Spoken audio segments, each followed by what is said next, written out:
Hello साथियों, मैं अनिल जादव ने एक बार फिर से आप सभी लोगों का स्वागत करता हूं आपके अपने प्यारे से परिवार ओपन स्टडी में। और जैसा कि आप सभी लोगों को पता है, वोकैबुलरी की एक कंप्लीट सीरीज आप लोगों की चलती है। डेली आप लोगों को वोकैब की एक डोज दी जाती है जिसमें कुछ इंपॉर्टेंट भले ही कम होती है लेकिन सारी की सारी वोकैबुलरी आपको सटीक तरीके से कराई जाती है। ठीक है, किस किस एग्जामिनेशन के लिए ये बेनिफिशियल रहती है, ये पूरी सीरीज है, ऑल इन वन सीरीज है, टेंशन मत लीजिएगा। अगर आप लोग तैयारी कर रहे हैं बैंकिंग एग्जाम्स की, एसएससी का कोई भी एग्जाम है, छोटा मोटा आप अगर दिल्ली पुलिस या कोई सा भी एग्जाम देना चाहते हैं, एमटीएस वगैरह, आप लोगों को कहीं से भी पढ़ने की जरूरत नहीं पड़ेगी। आप कंप्लीट सीरीज देखो, डेली क्लास लो, आप लोगों की वोकैबुलरी स्ट्रांग मैं करा दूंगा, टेंशन मत लेना। अगर आप एयरफोर्स की तैयारी करते हैं, किसी भी तरह के एस्पिरेंट हैं, आप लोगों को कहीं से भी वोकैबुलरी पढ़ने की जरूरत नहीं पड़ेगी। एकदम बूस्टर डोज आप लोगों को मिल जाती है हर सुबह ओरिएंटेड कंटेंट के साथ। ठीक है, तो चलिए फिर से शुरुआत करते हैं। सबसे पहला काम आप लोगों को करना है कि वीडियो को लाइक कर दो।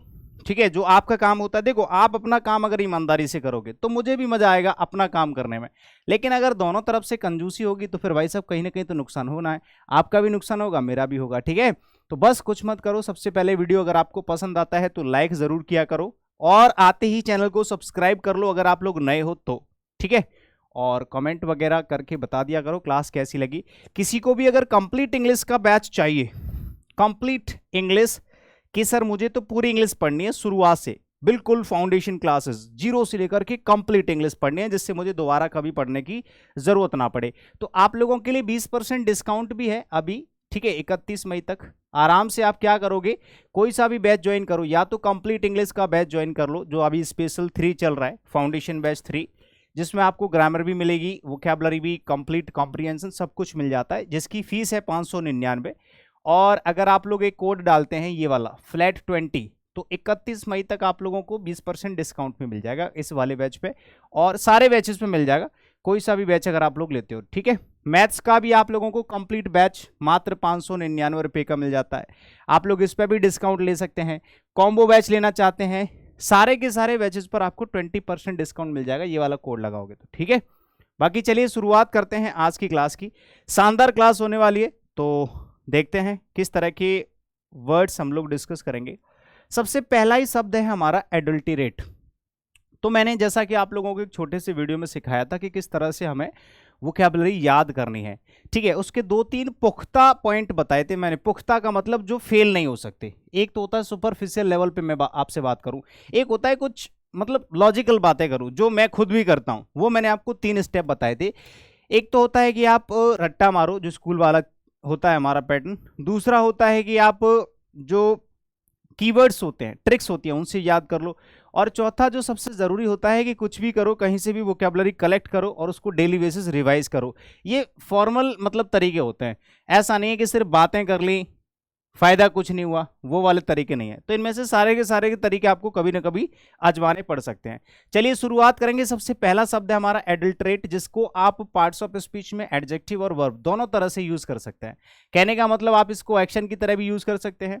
ठीक है, बैच कहाँ मिलेगा ये तो आपको पता ही होगा, ओपन स्टडी एप्लीकेशन डाउनलोड करके वहां पर आपको मिल जाएगा। इसको वर्ब और एडजेक्टिव दोनों तरह से यूज कर सकते हैं। मैंने यहां पर ज्यादातर एडजेक्टिव की तरह सिनोनिम्स और एंटोनिम्स रखे हैं, इसीलिए मैं आपको दोनों तरह से समझा देता हूं। अगर आप इसको एडजेक्टिव की तरह यूज करते हो तो इसका मतलब होता है मिलावटी, यानी कि कोई भी ऐसी चीज जो अशुद्ध है, जो एकदम क्लियर नहीं है, जो प्योर नहीं है। ठीक है, उसमें कुछ ना कुछ मिश्रित है, मिला हुआ है, क्लियर नहीं है, आप उसको क्या कहेंगे, एडल्टरेटेड। वैसे इसको ईडी लगा के पढ़ोगे ज्यादा अच्छा लगेगा। एडल्टरेट भी अपने आप में एक एडजेक्टिव होता है। और अगर आप इसको एक्शन की तरह यूज करना चाहते हैं कि सर मैं इसको वर्ब की तरह यूज करना चाहता हूं, तो आप आराम से यूज कर सकते हैं। इसका मीनिंग चेंज हो जाएगा, बस इसका मतलब क्या हो जाएगा, मिलावट करना, किसी भी चीज में कोई दूसरी चीज ऐड करना। जैसे यहां पर लिखा हुआ है रेंडर, रेंडर का मतलब डालना, करना, उसमें ऐड करना। Something poorer in quality by adding other substance, मतलब किसी बढ़िया चीज में आपने कुछ बेकार चीज डाल दी और उससे क्या हो गया, वो चीज बदल गई, तो आपने उसमें जो एक्शन किया है उसी को एडल्टरेट कहोगे। तो कहने का मतलब आप लोग इस वर्ड का मीनिंग भी समझ चुके होंगे, जिसका इंग्लिश मीनिंग अगर आप लोग इंग्लिश में समझना चाहते हैं, इंग्लिश मीनिंग आपके पास होता है। हिंदी मीनिंग अगर समझना चाहते हैं, हिंदी में भी आपके पास मीनिंग लिखा होता है। अब मैंने यहाँ पर जो सिनोनिम्स लिखे हैं वो एडजेक्टिव की तरह ज़्यादा लिखे हैं, लेकिन आप लोग इसको वर्ब की तरह भी ले सकते हैं, ठीक है, दोनों तरह से। जैसे यहाँ पर अलॉय है तो ये एक्चुअली वर्ब होती है, हमने इसको पास्ट पार्टिसिपल में यूज कर दिया अलॉयड। अलॉयड मतलब कोई भी ऐसी चीज जिसमें हमने कोई चीज दूसरी मिला दी हो और उसको मिलावट करके एक दूसरी चीज बना दी है जो कि एकदम मिश्रित है, ठीक है, तो आप इसको कह सकते हैं। डिल्यूट एक शब्द होता है, इसका मतलब भी यही होता है, मिलावटी, ठीक है, या फिर एकदम मिश्रित बोल सकते हैं, इम्प्योर बोल सकते हैं, अशुद्ध है, अनक्लियर है, पॉल्यूटेड है ना, अनरिफाइंड है। जैसे मान लो एक पानी है जिसमें मिट्टी विट्टी सब कुछ पड़ा हुआ है, तो गंदा सा पानी होता है जिसमें मिट्टी होती है, धूल मिट्टी बहुत सारी चीजें होती हैं। सिकंजी देखी होगी, आप उसको बोल सकते हैं एडल्ट्रेटेड सिकंजी, ठीक है, ऐसे करके। तो ये सारे के सारे क्या हो जाएंगे, आपके सिनोनिम हो जाएंगे। देखो रिफाइंड होता है कोई भी चीज शुद्ध होती है एकदम क्लियर, तो उसको रिफाइंड बोलते हैं।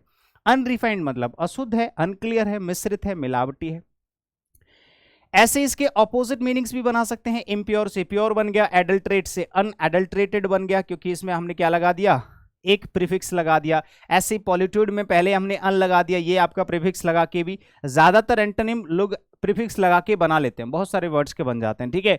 ऐसे ही फिल्टर्ड का मतलब होता है, मैंने जब आपको सिखाया था कि वोकैबुलरी कैसे याद करनी है, तो उसमें एक स्टेप ये भी था कि आपको सबसे पहले वोकैबुलरी कलेक्ट करना सीखना है, कि सही वोकैबुलरी आप कलेक्ट कहाँ से करते हो। जहां से आप वोकैबुलरी कलेक्ट कर रहे हैं उस कंटेंट में से भी आपको फिल्टर करना पड़ता है। जैसे मैंने आपको इतना सब कुछ सिखा दिया, तो इसमें भी मैं आपसे कहूंगा कि कुछ चीजें आपको फिल्टर करनी है, कि ये ज़्यादा इंपॉर्टेंट है, इस पर मार्क करना है, इसको डेली ज़्यादा जो है इंपॉर्टेंस देनी है, डेली उठ के याद करना है, सबसे ज़्यादा फोकस उन्हीं वर्ड्स पे करना है। और मैं ऑलरेडी आपको कंटेंट जो है एकदम बेहतरीन प्रोवाइड करा रहा हूँ, ठीक है, आपको फालतू का मैंने अनरिफाइंड दे ही नहीं रहा हूँ, मैं ऑलरेडी फिल्टर्ड दे रहा हूँ, ठीक है। तो आप लोगों को सारे के सारे वर्ड ही सीरियस लेना है। स्टरलाइज्ड आप लोगों ने सुना होगा, डॉक्टर्स के जो इक्विपमेंट होते हैं उनकी एक मशीन होती है, तो उनको बोलते हैं कि यार ये हमारे इक्विपमेंट जो है वो कैसे स्टरलाइज हैं। स्टरलाइज का मतलब साफ सुथरे हैं, एकदम क्लियर है। तो इस तरह से सारे के सारे word. Saffron is very expensive and is often adulterated with other plants, मतलब कहने का ये सेफ्रॉन एक प्लांट की प्रजाति है, बहुत एक्सपेंसिव होता है, लेकिन कभी कभी ये दूसरे प्लांट से क्या हो जाता है, एकदम एडल्ट्रेट हो जाता है, ठीक है, मतलब थोड़ा गंदा हो जाता है। चलिए, तो पहले वाले फॉर्मेट में हमने ज्यादा समय ले लिया, इतना टाइम आपको हर एक वर्ड में नहीं लगाना है। अब इसके बाद हम लोग फटाफट थोड़ा सा सुपर एक्सप्रेस बन के भागेंगे, ठीक है, क्योंकि यहां पर देखो इतना टाइम अगर एक शब्द में एक फॉर्मेट में लेंगे तो बहुत लंबी क्लास हो जाती है, वो भी बेवजह। तो हम कोशिश करेंगे कि थोड़ा स्पीड अप करना है, ठीक है। सक्सिंट एक शब्द होता है, एक बार तो सबसे पहला काम जो आप लोगों को होता है वो होता है वर्ड को रिपीट करना। जैसे ही मैं आपके सामने एक वर्ड को बोलता हूं सक्सिंट, तो आपको उसको 2-4-6 बार तो बोल देना है। तब तक मैं इसको एक्सप्लेन करूं, तब तक 2-4 बार अपनी तरफ से बोल लो उसको, ठीक है, अंदर ही अंदर बोलो, बहुत तेज तेज मत चिल्लाओ, लेकिन कम से कम अपने को सुनाई दे इतना तो बोल सकते हो, ठीक है। सक्सेंट सक्सेंट सक्सेंट सक्सेंट ऐसे करके 2-4 बार बोलो, जिससे आप लोगों का कॉन्फिडेंस बिल्ड होता है किसी भी वर्ड को बोलते हैं तो। एडजेक्टिव की तरह हमें इसको यूज करना है, ठीक है। पार्ट्स ऑफ स्पीच में इसकी प्लेस होती है एडजेक्टिव, यानी कि जब भी आप इसको यूज करोगे तो किसी नाउन या प्रोनाउन के लिए यूज कर सकते हैं, जिसका हिंदी में मतलब होता है संक्षिप्त, यानी कि छोटा। क्या बोल सकते हैं आप, संक्षिप्त या छोटा, लघु बोल सकते हैं, ठीक है, लघु। लघु, यार ये हिंदी की राइटिंग मेरी, छोटा बोल सकते हैं, संक्षिप्त बोल सकते हैं, और लघु। लघु मतलब जानते हो ना, अल्प जानते हो, ये सब जो हिंदी के वर्ड्स होते हैं। अब इंग्लिश की बात कर लेते हैं। कोई भी ऐसा काम जो ब्रीफली किया गया है और क्लियरली किया गया है, उसको हम लोग बोलते हैं क्या, सक्सेंट। जैसे मैंने आपने मेरे से कुछ कहा, किसी भी व्यक्ति ने आपसे कुछ कहा, बहुत ज्यादा बोल गया, आपने बस 2 शब्द बोले, लेकिन वो छोटे थे और एकदम क्लियर थे, बढ़िया थे, सटीक थे। उसकी 10 लाइन के जितना भी उसने बोला, भाषणबाजी करी, उसमें आपने 2 शब्द में उसको जवाब दे दिया, तो आप उसको कहते हैं briefly and clearly expressed, is called सक्सेंट, ठीक है। इसके कुछ सिनोनिम्स हैं, जैसे कॉम्पैक्ट बोलेंगे, है ना, किसी भी चीज, जैसे मान लो एक डिक्शनरी आती है इतनी बड़ी, उसी का एक कॉम्पैक्ट साइज आता है छोटी सी डिक्शनरी, इतनी डिक्शनरी, पॉकेट डिक्शनरी जैसे बोलते हैं। तो कॉम्पैक्ट का मतलब होता है किसी का एक छोटा पॉइंट, छोटा साइज, ठीक है, संक्षिप्त। एक होता है कंसाइज, किसी को, इसको वर्ब की तरह भी यूज करते हैं, एडजेक्टिव की तरह भी यूज करते हैं। कंसाइज को वर्ब की तरह जब यूज करोगे, किसी चीज को छोटा करना, जैसे मैंने कहा कि आपको एक बहुत लॉन्ग आंसर लिखना है, इतना बड़ा, आपने उसको 2 लाइन का कर दिया, मतलब आपने उसको बड़े से छोटा कर दिया, कंसाइज कर दिया, ठीक है। एलिप्टिकल क्या होता है, एलिप्टिकल का मतलब भी होता है छोटा, छोटा मतलब कि किसी भी चीज का छोटा साइज। सारे के सारे सिनोनिम्स हैं। लैकोनिक तो जानते हो, अल्पभाषी, जो ऐसा व्यक्ति कम बोलता है उसको लैकोनिक बोलते हैं। तो ये चारों के चारों वर्ड आप लोगों के लिए मोस्ट इंपॉर्टेंट है। मैं आपको पहले भी कहता हूं कि जो हमारा मेन वर्ड होता है मेरे प्यारे साथियों, उस मेन वर्ड के जितने भी सिनोनिम्स होते हैं, इनका खास ध्यान रखा करो, खास ध्यान रखा करो। मतलब ये तो आप लोगों को पढ़ना ही पढ़ना है, क्योंकि जब आप सिनोनिम पढ़ रहे हो तो समझ लो मेन वर्ड के साथ ही पढ़ रहे हो। तो भाई जब ये वर्ड आपके एग्जाम में पूछा जा सकता है तो हो सकता है वो उससे मिलता जुलता भी पूछ ले। एंटोनिम्स में आता है प्रोलिक्स। प्रोलिक्स का मतलब होता है किसी चीज को बड़ा करना, प्रोलॉन्ग करना। प्रोलॉन्ग भी एक इसमें शब्द होता है, देखो ये रहा। एडजेक्टिव की तरह यूज किया ना, तो प्रोलॉन्ग जो होता है वो वर्ब की तरह यूज किया जाता है। प्रोलॉन्ग्ड जो होता है ये पास्ट पार्टिसिपल यानी कि एडजेक्टिव का काम कर लेगा। ठीक है मेरे भाई, तो प्रोलॉन्ग्ड का मतलब हो जाएगा बहुत बड़ा। ठीक है, लेंथी बोल सकते हैं, एक्सटेंसिव बोल सकते हैं, रेपिटेशियस बोल सकते हैं। एक व्यक्ति एक ही चीज को 25 बार रिपीट करके बोल रहा है, कहने का मतलब है ये अपनी जो भी उसका एक्शन है उसको बड़ा कर रहा है। बोलने को तो वो एक ही बार कर सकता था, एक ही बार बोल सकता था, लेकिन उसके बावजूद भी 4-5 बार बोलने का मतलब है कि ये बहुत बड़ा खींच रहा है। तो रेपिटेशियस का मतलब भी बड़ा होता है, एक्सटेंसिव का मतलब भी विस्तृत होता है, बहुत बड़ा होता है, प्रोलॉन्ग्ड का मतलब भी बहुत बड़ा होता है, और प्रोलिक्स। चारों के चारों एंटोनिम भी आपके मोस्ट इंपॉर्टेंट हैं। ठीक है, आपके ये भी सारे के सारे एंटोनिम भी कैसे हैं, मोस्ट इंपॉर्टेंट। आपको ये भी पढ़ने हैं, मतलब हर एक वर्ड को आपको सीरियसली लेना है। कोई फालतू क्लास आपको नहीं मिलती है, कंटेंट आप लोगों को शानदार मिलेगा। मे बी कुछ लोगों को बोरिंग भी लग सकता है। मैं अगर आप लोगों को लॉलीपॉप खिलाऊंगा बड़ा मजा आएगा। अगर मैं आपको लॉलीपॉप खिला दूं, आकर के काजू कतली खिला दूं, बड़ा मजा आएगा। करेले का जूस पियोगे तो नहीं मजा आएगा। वही चीज़ है, कभी कभी चीज़ें हमें बुरी सी लगती हैं, बेकार सी लगती हैं, लेकिन समझ लो आपके लिए ज़रूरी है। ठीक है, चलिए इसमें सिनोनिम पढ़ लेना। You should keep your answer succinct and to the point. जैसे कोई फालतू बोले जा रहा है, कुछ एक्स्ट्रा बोले जा रहा है, तो आप उससे कहेंगे भाई कम बोल और जल्दी से पॉइंट पर आ। ठीक है, सटीक बातें बोलो और कम बोलो। वही चीज़ है कि मैं जैसे जैसे आप लोगों से बोलता हूं कि भाई कम पढ़ लो लेकिन अच्छा पढ़ लो। ठीक है, 15-15 घंटे की क्लास से मतलब नहीं होता, मतलब होता है कि आधे घंटे की क्लास आप लोग पढ़ लो, लेकिन पढ़ लो उसको बढ़िया तरीके से, जिससे आपको लगे कि हाँ मैंने आधे घंटे की क्लास ली और मैंने उसको अच्छे तरीके से ऑब्जर्व किया। ठीक है, जब कभी आप 20 मिनट का मोटिवेशनल वीडियो देखते हो, अगर उसको पूरा देखते हो आपके अंदर सुकून सा मिलता है कि मैंने इस वीडियो को पूरा देखा और इंप्लीमेंट किया। वही चीज़ होती है क्लास में, जब आप पढ़ने जाते हो तो आधे घंटे की क्लास हो या 1 घंटे की, जब आप उसको पूरा पढ़ के आते हो आपको सुकून सा फील होता है। पगनेंट एक शब्द होता है मेरे प्यारे चुलबुलो, जिसको आप एडजेक्टिव की तरह यूज कर सकते हैं। इसका भी पार्ट्स ऑफ स्पीच का नाम क्या होगा, एडजेक्टिव, यानी कि आप पगनेंट शब्द को भी एडजेक्टिव की तरह ही यूज कर पाओगे। ठीक है, अब इसके कुछ मीनिंग्स हैं, जैसे हिंदी मीनिंग और इंग्लिश मीनिंग दोनों समझ लेते हैं। जैसे किसी ने कुछ कहा, आपसे किसी ने कुछ कहा, लेकिन उसके जो वर्ड्स हैं ना वो थोड़े चुभीले हैं, मतलब उसकी बातें आपको बुरी लग रही, या आपने किसी को कुछ कह दिया, आपकी बातें उसको बुरी लग गई। तो स्पेशली ये शब्दों के लिए, स्पीच के लिए बोला जाता है कि अगर कोई कुछ बोल रहा है और थोड़ा सा तीखा तीखा बोल रहा है, मतलब ऐसे वर्ड्स बोल रहा है जो उसको पसंद नहीं आ रहे हैं या उसको हर्ट कर रहे हैं। स्पोकन और written that has a strong effect, मतलब कि आपने किसी को कुछ बोला या किसी ने कुछ मैसेज कर दिया या कुछ भी जो है टेक्स्ट लिख दिया जिसमें कुछ गलत शब्द इस्तेमाल किए गए, जिससे बंदा हर्ट हो रहा है, उन वर्ड से हर्ट हो रहा है। ठीक है, तो किसी के शब्दों से किसी को जब हर्ट होता है तो हम बोलते हैं कि यार इसके जो शब्द है, इसकी जो आवाज़ है वो कैसी है, थोड़ी सी तीखी है, यानी कि कटु है, यानी कि एकदम बेकार है और एकदम कठोर व्यक्ति है और कठोर ही बातें कर रहा है, तो आप उसको पगनेंट बोलेंगे। टेंगी बोलते हैं कि यार इसके जो वर्ड्स है ना टेंगी है, इसकी जो आवाज़ है ना बहुत टेंगी है। एक्रिड बोलते हैं, एक्रिड। बिटर बोलते हैं यार ये तो कड़वा है, इसकी बोली भाषा ही कड़वी है। पिक्वेंट बोलते हैं इसको, पिक्वेंट, सॉरी वैसे पिकंट बोलते हैं इसको, पिकंट बोलेंगे, लेकिन अगर आपको सुनने में पढ़ने में थोड़ा सा दिक्कत हो तो पिक्वेंट भी बोल सकते हैं, वैसे इसको पिकंट बोलते हैं। पिकंट, पिकंट का मतलब होता है एकदम कठिन, कठोर सा, तीखा, चुभीला। ठीक है भाई, इसके कुछ एंटोनिम्स देखेंगे। माइल्ड, मैंने कहा यार इसको मैंने थोड़ी सी सजा दी थी लेकिन माइल्ड पनिशमेंट दी थी। अब माइल्ड पनिशमेंट का मतलब होता है हल्की सी, मतलब इतनी कि उसको बहुत ज्यादा दर्द ना हो, इवन पनिशमेंट में भी उसको दर्द ना हो। ठीक है, तो माइल्ड का मतलब होता है हल्का सा। ठीक है, अगर आपने किसी को गाली वाली भी दी है, आपने किसी को मार भी दिया है, तो हल्के वल्के लेवल पे। माइल्ड का मतलब होता है हल्का, स्मूथ, एकदम प्यारा सा। स्मूथ मतलब मुलायम, एकदम सॉफ्ट। मैलो, मैलो का मतलब भी यही होता है, एकदम सॉफ्ट, बढ़िया, प्यार से भरा हुआ। ठीक है, एकदम। और डिल्यूट भी सेम यही होता है, वाटरी भी ऐसे होता है। मतलब ये सारे के सारे शब्द वैसे पानी से भी रिलेटेड होते हैं, यहाँ पर डिल्यूट भी पानी से रिलेटेड होता है और मेलो भी पानी से रिलेटेड होता है।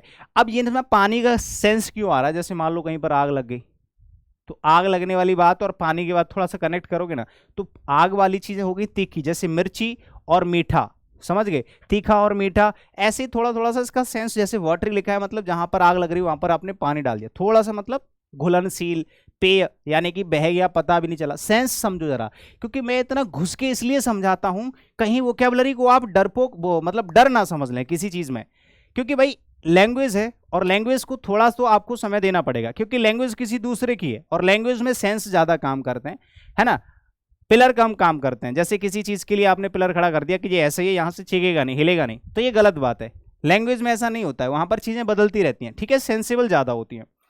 चलिए मेरे प्यारे साथियों, तो यहाँ पर आपको ये वाला फॉर्मेट भी अच्छे से समझ में आ जाएगा। यहाँ पर आपको एक सेंटेंस दिखाई दे रहा है, he is very good at writing pungent dialogue, मतलब एकदम तीखे डायलॉग होते हैं, एकदम कटु। जैसे कोई फिल्म बन रही है, शॉर्ट फिल्म बन रही है, उसके लिए डायलॉग लिखे जा रहे हैं, तो जो लोग विलन का रोल करते हैं उनको भाई कठिन से कठिन डायलॉग दिए जाते हैं, तो उनको लिखने में बहुत अच्छा है। ऐसे करके आप बोल सकते हैं। हेराल्ड एक शब्द होता है जिसको वैसे वर्ब की तरह यूज किया जाता है, लेकिन मैंने यहाँ पर कुछ सिनोनिम्स लिखे हैं, तो वो मैंने नाउन की तरह लिखे हैं, क्योंकि एक ही पार्ट्स ऑफ स्पीच के सिनोनिम्स और एंटोनिम्स मिलना कभी कभी मुश्किल सा भी हो जाता है और उनकी जरूरत भी नहीं लगती है, ठीक है। उनकी जरूरत लगती है जो वर्ड उनके सिमिलर हैं और जो ज्यादातर यूज होते हैं, तो उस तरह से मैं फॉर्मेट बनाता हूं।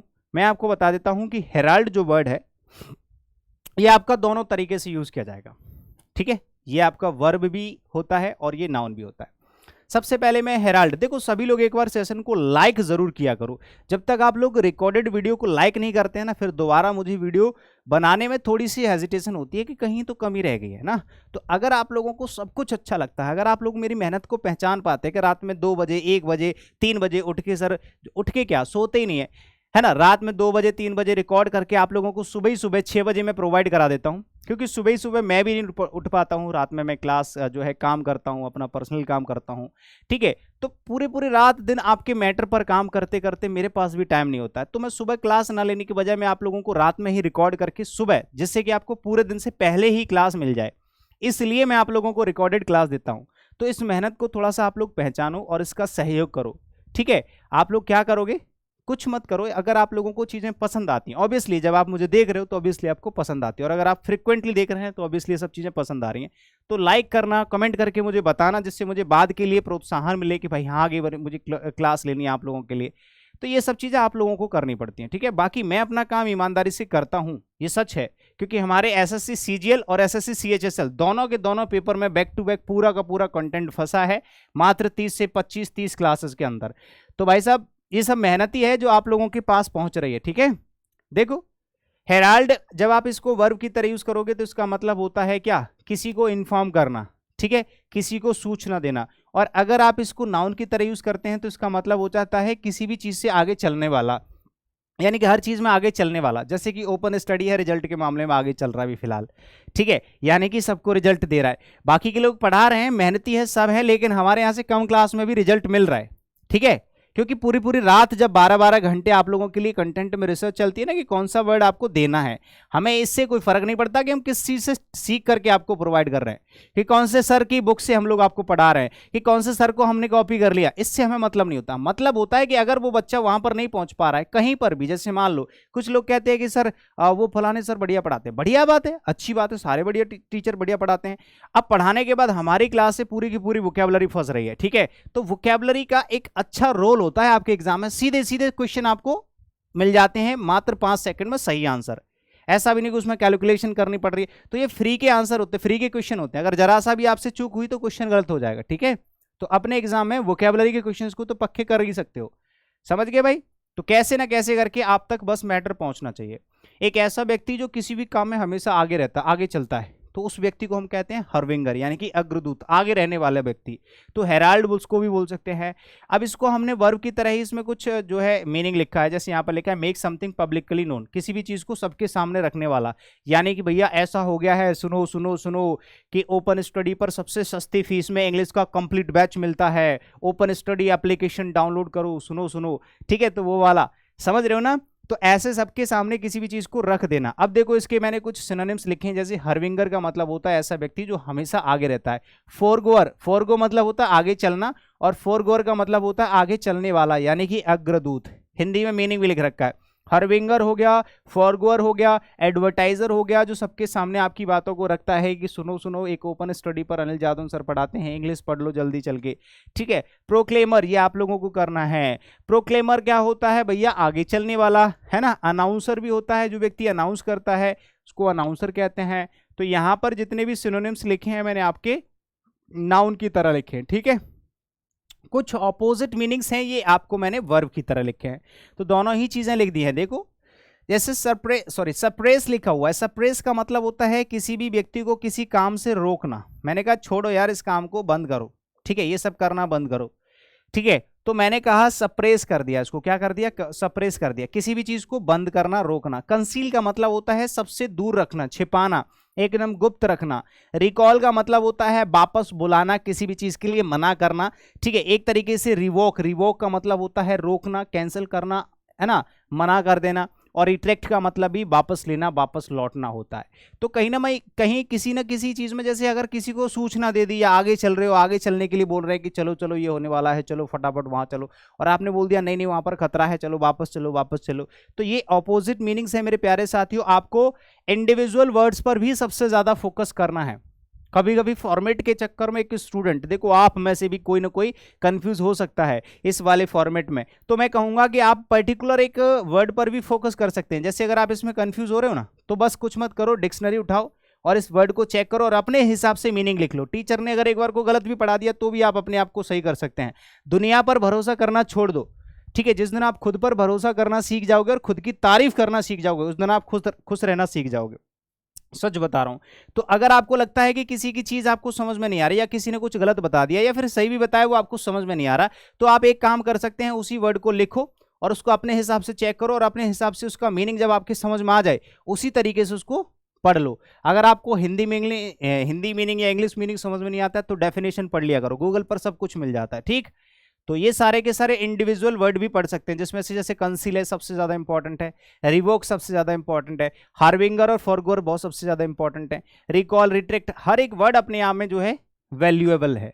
तो उम्मीद है कि आपको पूरा का पूरा मैटर समझ में आ रहा होगा और सब कुछ चीजें क्लियर हो रही होंगी, ठीक है। चलिए, the president's speech heralds a new car in foreign, sorry car नहीं है, इरा है, herald a new era in foreign policy. Foreign policy में हमारे जो प्रेसिडेंट हैं उनकी स्पीच ने क्या कर दिया, एक नया युग हेराल्ड किया है, मतलब कि आगे लाए हैं, सबके सामने रखा है उस चीज को। इमेंड का मतलब क्या होता है, आपने अमेंडमेंट सुना होगा, ठीक है। आपने संविधान के लिए सुना होगा, कॉन्स्टिट्यूशन अमेंडमेंट, यानी कि संविधान संशोधन के बारे में पढ़ा होगा। तो अमेंड और इमेंड दोनों एक दूसरे के सिनोनिम होते हैं, याद रखना। मैं यहाँ पर सिखा देता हूँ दोनों चीज। एक तो अमेंड होता है और एक इमेंड होता है, दोनों ही एक दूसरे के सिनोनिम होते हैं, दोनों में थोड़ा सा फर्क होता है। इसका मतलब क्या होता है, ठीक करना होता है, किसी चीज में सुधार करना होता है। संविधान संशोधन, जैसे किसी चीज में आपको कोई मिस्टेक लग रही है, गलती लग रही है, तो हम उसमें सुधार कर देते हैं। दो तरीके के सुधार होते हैं, एक तो होता है उसको मॉडिफाई करना, और एक होता है उसकी गलतियों को निकाल के उसमें दूसरी गलतियां डाल के उसको सही करना। ध्यान से सुनिएगा, यही होता है अमेंड और इमेंड में फर्क। अमेंड का मतलब होता है छोटी सी माइनर मिस्टेक्स, ठीक है, आप ऐसे बोल सकते हैं, माइनर मिस्टेक्स जो होती हैं, और माइनर एरर्स बोल सकते हैं, और उन एरर्स को आपने इंप्रूव कर दिया, उनको मॉडिफाई कर दिया, तो आप उसको अमेंड बोल सकते हैं, है ना। लेकिन होते एक दूसरे के बहुत ज्यादा सिमिलर मीनिंग होते हैं ये दोनों में से आप जो भी यूज करोगे दोनों का सेंस सेम होता है। मॉडिफाई करना दोनों का मतलब होता है, संशोधन करना दोनों का मीनिंग होता है, सुधारना दोनों का मतलब होता है, ठीक करना दोनों का मतलब होता है। बस थोड़ा सा फर्क होता है, अगर छोटी मोटी गलती है उसको आपने वैसे ही इंप्रूव कर दिया तो उसको अमेंड बोलेंगे, और अगर कोई बहुत ज्यादा थोड़ी सी बड़ी मिस्टेक है, आपने उस मिस्टेक को ही हटा दिया और उसमें कोई बढ़िया चीज डाल दी जिससे उसका सब कुछ सही हो गया, तो उसको कहेंगे कि इसको भी सुधारा गया है, उसको भी सुधारा गया है, बस इसमें गलतियों को निकाल के बाहर कर दिया गया है और इसमें से उसी गलती को इंप्रूव कर दिया गया है, सुधार दिया गया है। तो अमेंड और इमेंड दोनों सिनोनिम होते हैं, दोनों का मतलब होता है संशोधन करना, ठीक करना, टू करेक्ट और टू इंप्रूव अ टेक्स्ट, किसी भी चीज को सही करना, ठीक है। जैसे अमेंड हो गया, करेक्ट हो गया, रेक्टिफाई आप लोगों ने सुना होगा, रेमेडी का मतलब होता है इलाज करना, और एम्लियोरेट मोस्ट इंपॉर्टेंट, मोस्ट इंपॉर्टेंट लिख लीजिएगा, एम्लियोरेट, अमूल ने अपने रेट में इंप्रूवमेंट किया है, यानी कि सुधार करना इसका मीनिंग होता है। कुछ अपोजिट मीनिंग्स भी मैं आप लोगों को सिखा देता हूं, जैसे भैया डैमेज करना, आपने किसी चीज को जानबूझ करके डैमेज कर दिया, इम्पेयर कर दिया। इम्पेयर और रिपेयर सुना होगा, रिपेयर का मतलब होता है ठीक करना और इम्पेयर का मतलब बिगाड़ना। स्पॉइल कर दिया आपने, खराब कर दिया, एग्रावेट कर दिया, हार्म कर दिया, नुकसान पहुंचा दिया, तो ये इसके क्या हो जाएंगे, opposite meanings. Synonyms, antonyms, English meaning, Hindi meaning और मेन वर्ड। इसका एक सेंटेंस भी लिखा हुआ है, the text is currently being amended and will be published shortly. इसको जो है अभी ठीक किया जाएगा और इसको पब्लिक कर दिया जाएगा या फिर कर दिया गया है, ऐसे करके आप इसको याद कर सकते हैं। चलिए, एक और शब्द है इंडेलिबल, इसका मीनिंग कौन बताएगा? आप लोग को कमेंट करके भी थोड़ा बहुत कुछ बता दिया करो, क्लास आपको कैसी लग रही है। चैनल पर जो लोग नए आते हैं वो सब्सक्राइब कर लिया करो, जिससे आप लोगों को हर रोज नई क्लास मिल जाया करे। ठीक है मेरे प्यारे भाई, अगर आप लोग सीरियसली तैयारी कर रहे हैं तो आई होप कि आपको इंग्लिश का मैटर बहुत अच्छा लगता होगा, पसंद भी आता होगा, और आप लोगों को मैं सच बताऊं तो तैयार कर दूंगा एकदम जंगी सैनिक की तरह। जंगी सैनिक जो होते हैं वो सिर्फ जंग के लिए ही तैयार किए जाते हैं, उनको ड्यूटी नहीं मिलती है। ठीक है, तो ऐसे सैनिकों की जो है कैटेगरी में आपको डाल दूंगा कि आप सीधे फाइट करने जाओ और वहां से जीत के आओ, लेकिन आप लोगों को उसके लिए डेडिकेटेड और सीरियसली पढ़ना पड़ेगा। ठीक है, डेडिकेट होना पड़ेगा एकदम बढ़िया तरीके से कि हाँ हम तुम्हारे साथ हैं सर, जैसा आप कहोगे वैसा हम करेंगे। ऐसे स्टूडेंट बहुत कम मिलते हैं। फाइटर स्टूडेंट जो हर चीज काम करने के लिए तैयार, वो बहसबाजी, दिमागबाजी, ये सबसे दूर रहते हैं, पॉलिटिक्स, राजनीति, इन सबसे दूर रहते हैं, सिर्फ पढ़ने पे फोकस करते हैं। आप सर कुछ भी बोलो, हम एक ही जो है चीज सुनेंगे, एक ही चीज करेंगे, आप जैसा कहेंगे वैसे ही करेंगे। ऐसे पात पात पर नहीं घूमेगा वो। ठीक है, तो आपको बस शांतिपूर्वक डेली आकर के पढ़ाई करनी है, एंजॉय करना है। अगर किसी समस्या होती है आप you can call me directly, आप मेरे से कॉल और मैसेज करके कुछ भी पूछ भी सकते हैं, तो आप लोगों के लिए फायदेमंद है। ठीक, इंडेलिबल ये आपका वन वर्ड में भी पूछा जाता है, बहुत स्पेशल वर्ड है, इसीलिए मैं आपको 2-3 बार इसको पहले रिपीट करा चुका हूं, एक बार फिर से कराऊंगा। इंडेलिबल क्या होता है? एक ऐसी चीज होती है जिसको मिटाया ना जा सके। जैसे मैंने कहा यार, ये जो हमारे यहाँ दुर्ग बन रहा है, ये किला जो बन रहा है, ये फोर्ट जो है ना, इसको मिटा नहीं सकते, इसको जीता नहीं जा सकता, इसको खत्म नहीं किया जा सकता। तो कोई भी ऐसी चीज इसको मिटा, एक बार हाथ पर आपने ओम बनवा लिया, ठीक है, किसी का नाम गलती से उस समय बड़े प्रेम प्रेम में आपने छपवा लिया, अब घर वाले कह रहे इसको मिटवा क्योंकि वो तो गई, तो ऐसी सिचुएशन में वो मिट नहीं रहा है, तो इस चीज को आप इंडेलिबल बोलोगे। क्या बोलोगे? इंडेलिबल, ऐसी चीज जिसको मिटा ना जा सके, इम्पॉसिबल टू रिमूव। अब नहीं भैया वो तो चिपक गया, हाँ, लेकिन कुछ लोग होते हैं सातिर, सिगरेट से जला करके सही कर लेते हैं, ले तू गई तो क्या, तेरा नाम भी गया, समझ गए? तो impossible to remove is called indelible. एक ऐसी चीज जिसको मिटाया ना जा सके, खत्म ना किया जा सके, उसको क्या कहते हैं? इंडेलिबल। जैसे आप बोल सकते हैं मेमोरेबल। जैसे मूवी देखी थी मैंने कल, एक अटैक, जिसमें क्या है कि उसका जो उसकी जो प्रेमिका थी वो चल बसी थी ऊपर, उसके बाद उसके अंदर एक चिप डाली गई, एक आर्टिफिशियल जो है उनके अंदर मतलब ऐसा सिस्टम लगाया गया। अब उसकी जो पास्ट की मेमोरीज हैं उनको वो रिकॉल करता था बार बार, ठीक है, मेमोराइज करता था।